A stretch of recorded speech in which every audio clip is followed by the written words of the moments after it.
Documentários brazucas para você repensar a sua forma de ver as coisas. Eu sou Bia Mazzaropi e esse aqui é o Lugar Marcado.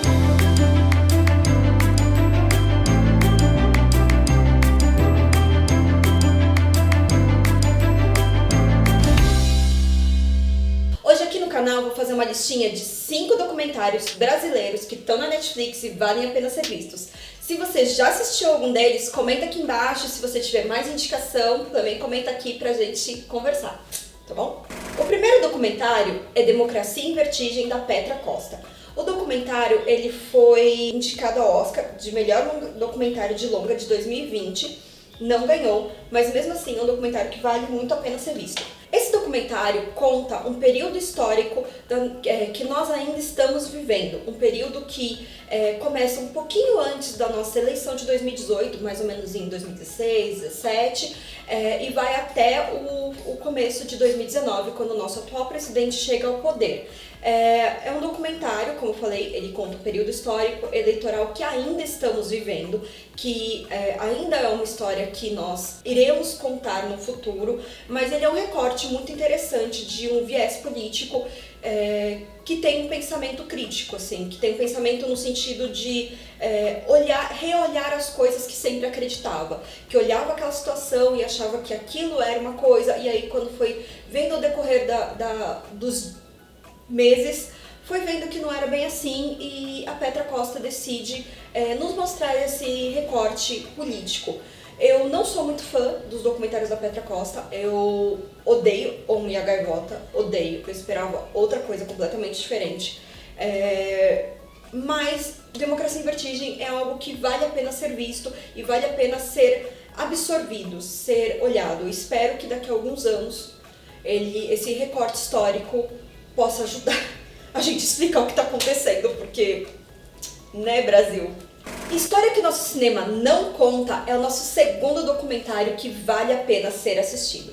Ele conta a história da pornochanchada no cinema nacional, claro, pornochanchada é cinema nacional, principalmente na década de 70, e ele é muito interessante porque ele não conta de um jeito que a gente possa, de um jeito redondinho. Ele pega pedaços dos filmes da pornochanchada e ele reedita e conta essa história de como que era o nosso cinema nacional naquela época. Não só a história do nosso cinema nacional, mas a história também política, de como estávamos vivendo, nós não, né, porque eu não sou daquela época, de como as pessoas viviam naquela época. É muito interessante como esse documentário da História Não Contada, ele conta não só a parte do que o cinema estava sendo usado para criticar a política, a ditadura, mas também de falar a opressão que as mulheres estavam sentindo na época, que os homossexuais estavam sentindo,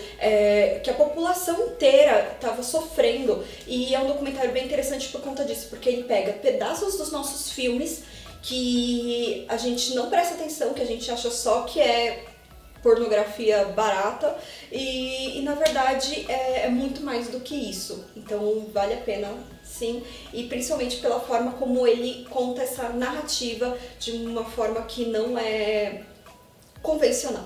Viva a América! Laertes é um documentário de 2017 e mesmo assim ele é super atual. Ele serve para nós, pessoas cis, entendermos como que é o universo de uma pessoa trans, principalmente uma pessoa tão icônica quanto a cartunista Laerte. A direção é de Eliane Brum e é um documentário muito simples e muito fácil, e ele simplesmente vai contando essa narrativa e vai sentando junto com a Laerte e conversando e nos despindo de quem é essa cartunista e de quem é a história dessa pessoa tão incrível e tão icônica, ainda fazendo muito pelo Brasil.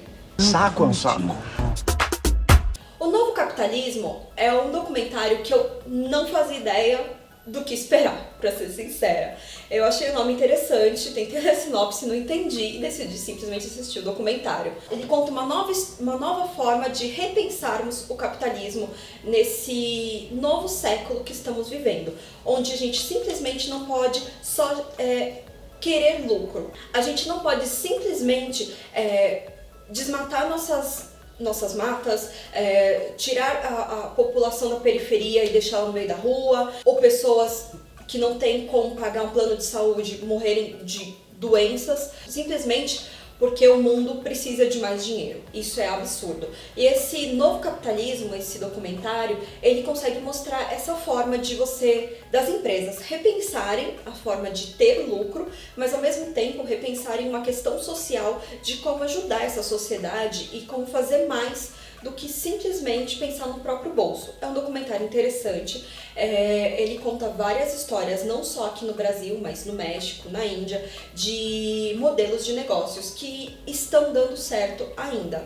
Então, é bem interessante para você repensar essa forma de consumo que nós temos hoje em dia. Renascimento do Parto é um documentário que eu já falei aqui no canal, tá aqui em cima no card, dá uma clicada, lá eu falo mais sobre. Mas fazendo um bem resuminho aqui, ele tem 3 partes, né? 1, 2 e 3. As 3 estão na Netflix, as 3 valem a pena serem vistas. E é uma forma de você reolhar para como nós mulheres, e não só mulheres, mas sociedades e médicos principalmente, vemos o parto, vemos a forma de trazer uma criança ao mundo, trazer um bebezinho ao mundo. Esse é um documentário que foi indicado para mim por uma amiga, que na época nós estávamos conversando sobre formas de parto e na minha cabeça só existia cesariana ou violência obstétrica. E com esse documentário eu comecei a repensar em outras formas, principalmente nas formas de parto humanizado, não só parto natural, como também parto cesariano humanizado que existe. Hoje em dia, aqui em São Paulo principalmente, a gente tem várias casas de parto e várias partos do SUS, né, vários hospitais do SUS com parto humanizado, e isso é muito interessante. É um documentário que ele faz você repensar uma coisa tão simples e tão básica que é nascimento. Só isso. E é isso, pessoal. Se vocês tiverem mais documentários para indicar pra gente, escreve aqui embaixo e vamos conversar sobre todos esses documentários que eu falei aqui, tá bom? Tchau, tchau!